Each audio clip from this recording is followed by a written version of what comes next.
అక్కడికి ఏర్పాటు చేసుకున్నాం.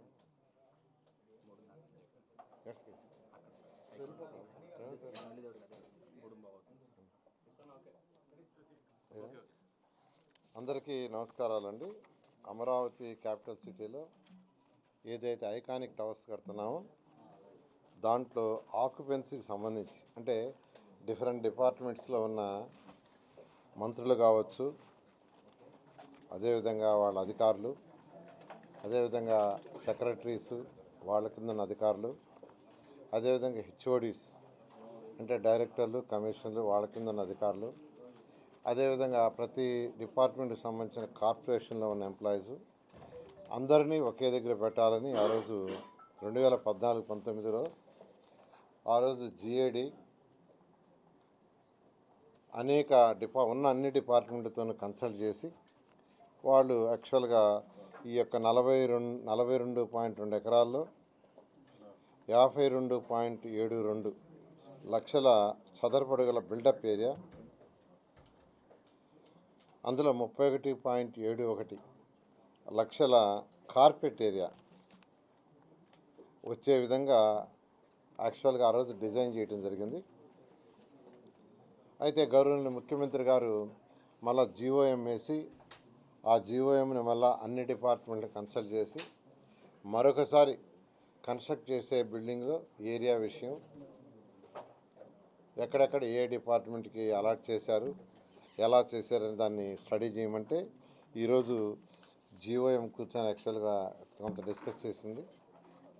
దీంట్లో ఈరోజు అధికారులు ప్రజెంట్ చేసిన ప్రకారం మొత్తం ఆన్ రోల్స్లో 39,882 మంది ఎంప్లాయీస్ ఉండారని, 9,882. అయితే దాన్ని డిపార్ట్మెంట్ వల్ల కొంత కరెక్షన్ చేయాలని కూడా చెప్పారు. కొంత దాన్ని వాళ్ళు ప్రజెంట్ చేశారు అధికారులు, ప్లస్ ఆర్ మైనస్ ఉండొచ్చు.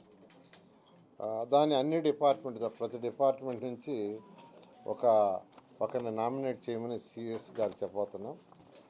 వారి ద్వారా వర్కింగ్ ఎంతమంది ఉన్నారు, శాంక్షన్ ఎంత ఉంది అనే డేటా అంతా తీసుకొని నెక్స్ట్ మండే మళ్ళా జీఓఎం పెడతాం. నెక్స్ట్ మండే కల్లా ఆ డేటా ప్రజెంట్ చేయమని చెప్పడం జరిగింది. అయితే ఇప్పుడు యాజ్ టీజ్గా వాళ్ళు తీసుకున్నది 26,500 మందికి 2014-19లో 26,700 మంది ఉంటారని ఎస్టిమేట్ చేసి దానికి తగ్గట్టుగా యాక్చువల్గా ఆ రోజు ఈ 31.71 లక్షల కార్పెట్ ఏరియా వచ్చే విధంగా డిజైన్ చేశారు. 31.71 lakh స్క్వేర్ ఫీట్.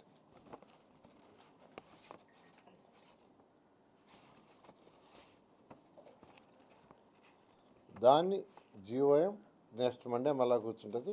ఈ లోపల ఇతర రాష్ట్రాల్లో ఉన్న కొత్తగా కట్టిన సచివాలయం ఏదైతే ఉండే నయా రాయ్పూర్ కానీ, లేదా మన పక్క రాష్ట్రం హైదరాబాద్ కానీ, అదేవిధంగా సెంట్రల్లో కట్టింది కానీ వాటిల్ని కూడా స్టడీ చేసి దాంట్లో కూడా ఎన్ని స్క్వేర్ ఫీట్ కట్టారు, ఎంతమందికి అకామిడేషన్ ఇచ్చారు, ఆ కంపారిటివ్ డేటా కూడా నెక్స్ట్ జీఓఎంకి సబ్మిట్ చేయమని జీఓఎం తెలియపరచడం జరిగింది.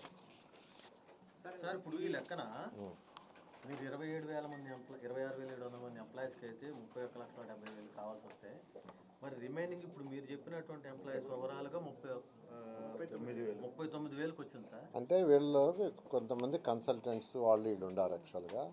అందువల్ల స్టడీ చేయమన్నాం, ఈచ్ డిపార్ట్మెంట్ వైజ్ యాక్చువల్గా తీసుకున్నాం.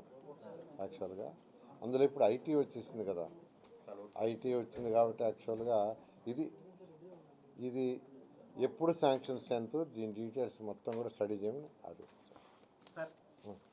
అంటే దీంట్లో యాక్చువల్గా ఇంకొకటి కూడా ఈ పోలీస్ డిపార్ట్మెంట్ది కూడా ఉంది. అంటే మేము చూసిన దాంట్లో ఏంటంటే ఒక పోలీస్ డిపార్ట్మెంట్ అయితే దీంట్లో 14,000 చూపించారు వాళ్ళు చూపించడం. అంటే అప్పుడు అంతా వేసి 26,700 చేశారు. 39,000 వచ్చిన తర్వాత ఇప్పుడు దాంట్లో 14,000 తీసేస్తే ఆటోమేటిక్గా 25,887 వస్తుంది. పోలీసుని వద్దనుకుంటున్నారా? అటు కాదు, వాళ్ళు ఐ థింక్ ఈ యొక్క డిఫరెంట్ ఉంటాయి కదా వింగ్స్, డిఫరెంట్ లొకేషన్స్లో ట్రైనింగ్ అట్లాంటి అవి కూడా వేసినట్టున్నారు. అందువల్ల క్రాస్ చెక్ చేయమని ఇన్స్ట్రక్షన్. సార్ ఇప్పుడు అన్ని శాఖలు ఒక పరిధిలోకి తీసుకొచ్చేది కదా ఐకానిక్ టవర్స్ అంటే అందులో పోలీస్ హెడ్ క్వార్టర్స్ ఇక్కడ అక్కడ సెక్రటరేట్ ఉంటుంది, సెక్రటరేట్ ఉంటుంది. అదే సార్ మొత్తం 5 టవర్లు అన్ని శాఖలు ఒకే కిందకి తీసుకురావాలి కదా, పోలీస్ కూడా అక్కడే ఉంటుందంటారా, అది విడిగా ఏమన్నా ఉంటుందా? అది డీజీ ఆఫీసు, అదొక్కటే యాక్చువల్గా మళ్ళీ ఆ డిపార్ట్మెంట్తో సీఎం గారితో మాట్లాడి ఫైనలైజ్ చేయాలి. సెక్రటరేట్ హోమ్ ఇక్కడే ఉంటారు దీంట్లోనే, అది ఒక్కటే మాత్రం ఆల్రెడీ కట్టున్నారు అక్కడ. దాని విషయం కూడా ఒకసారి సీఎం గారితోనూ ఆ డిపార్ట్మెంట్ వాళ్ళతో మాట్లాడి ఫైనలైజ్ చేయాలి. అంటే మిగతా సార్ సిఐడి కావచ్చు, ఏసీబీ కావచ్చు, ఇవన్నీ కూడా చాలా చోట్ల విడివిడిగా ఉన్నాయి కదా, పోలీస్ వింగ్స్ డిఫరెంట్ వింగ్స్ ఉన్నాయి, అవి కూడా ఇక్కడికి వస్తాయి. అందుకని ఇప్పుడు 14,000 సీఎం గారితోనూ ఆ డిపార్ట్మెంట్ వాళ్ళతోనూ ప్లస్ మినిస్టర్తో కూర్చొని డిస్కస్ చేసి ఏ వింగ్స్ ఇక్కడ ఏవి కాన్ఫిడెన్షియల్ ఏదన్నా ఉంటే బయట ఉండాలా అనేది డిసైడ్ చేయాలి. ఐకానిక్ టవర్స్ పనులు ఎంతవరకు పూర్తయ్యాయి, ఎన్ని రోజుల్లో ఫుల్గా పూర్తవుతాయి? ఐకానిక్కి మనకు యాక్చువల్గా మన ప్లానే అది 3 years ప్లాన్. యాక్చువల్గా వర్క్ జరుగుతూ ఉంది. అది 2028 సెప్టెంబర్ కంప్లీట్ చేయాలి. వీఆర్ ప్లానింగ్ సెప్టెంబర్కి. సార్ లేట్గా అంటే ఈ మధ్య మనకు అన్ని దాంట్లో కూడా అనుకుంటే కూడా కొంత ఈ ఐకానిక్ టవర్స్లో కొంచెం లేట్గా వర్క్ జరుగుతుంది. అంటే లేట్గా కాదు, యాక్చువల్గా ఏంటంటే ఐకానిక్ టవర్స్ అంతకుముందు మొదలుపెట్టి చేశారు, లాస్ట్ గవర్నమెంట్ ఆపేసింది. ఆ చేసింది ఫౌండేషన్, ఎప్పుడు ఫౌండేషన్ ఇంపార్టెంట్, దాన్ని కరెక్ట్గా చెక్ చేయడానికి మనం యాక్చువల్గా ఐఐటికి ఇచ్చాము. మీకు తెలుసు హైదరాబాద్ ఐఐటి, చెన్నై ఐఐటి వాళ్ళు స్టడీ చేసి ఓకే చెప్పారు. ఓకే చెప్పిన తర్వాత కూడా మళ్ళీ దాని మీద ఫర్ వాటర్ అంతా డీవాటరింగ్ చేయించాం. డీవాటరింగ్ చేపించిన మళ్ళీ ఒకసారి వాళ్ళు చెక్ చేశారు. తర్వాత ఆ స్టీల్ స్ట్రెంత్ అవన్నీ చెక్ చేయడానికి కొంత టైం తీసుకున్నారు. ఎందుకంటే మేము తొందర పెట్టాల, ఎందుకంటే ఐకానిక్ టవర్స్ కాబట్టి వాళ్ళకి కావాల్సినంత టైం ఇచ్చాం. అవన్నీ చేసి అంతా అయిన తర్వాత టెండర్లు పిలిచాం. అయితే ఇందులో ఫస్ట్ ఫౌండేషన్ ఇంపార్టెంట్. ఫౌండేషన్ అనేది చాలా క్రిటికల్ది.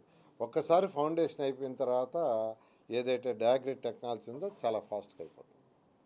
ఫౌండేషన్ అయిందాక అంటే టెక్నికల్గా వేరే ఇష్యూస్ ఏమన్నా ఉన్నాయి? ఇంకేం లేదు, టెక్నికల్గా ఏం లేదు యాక్చువల్గా, ఓన్లీ వర్క్. ఇప్పుడు యాక్చువల్గా దానికి ఫౌండేషన్ కూడా పోతున్నాం.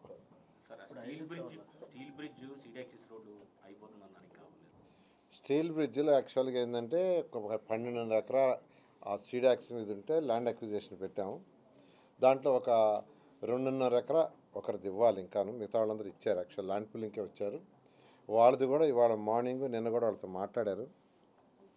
ఆ ఓనర్ యాక్చువల్గా చిత్తూరు వెళ్ళారు, ఆయన వాళ్ళు ఈవినింగ్ ఏమి వస్తారంట, వచ్చి మాట్లాడేస్తే, ఎందుకంటే ఆడ ఆల్రెడీ మీరు చూసారు ఫైల్స్ వేస్తూ ఉంటారు, ఒక్క పాయింట్లో ఒక్క ఫైల్ వేయాలి ఒకటి, అది ఒక ల్యాండ్ ఓనర్ దాంట్లో ఉంది. వాళ్ళు కూడా యాక్చువల్గా 9.1 ఇచ్చారు యాక్చువల్గా.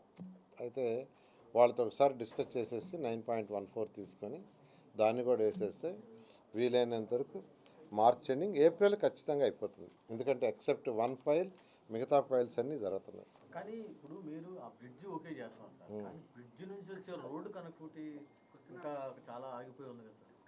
ఈ 12.5 ఎకర్ అదే యాక్చువల్గా బ్రిడ్జ్కే కాదు, సీడాక్స్ ఎక్కడ దాకా పోయిందో దాని మీద బ్యాలెన్స్ ఉండేది 12.5 ఎకర్. 12.5 ఎకర్లు ఈ మధ్య ఆల్మోస్ట్ ఇచ్చేసారు. మనకి 2.5 ఎకరా వస్తే మొత్తం అయిపోయినట్టు. సార్ శాసన మండలిలో చోటు చేసుకున్న పరిణామాన్ని ఎలా చూస్తారు? అది ఇప్పుడు ఈ టాపిక్ ఆ టాపిక్. Okay, thank you.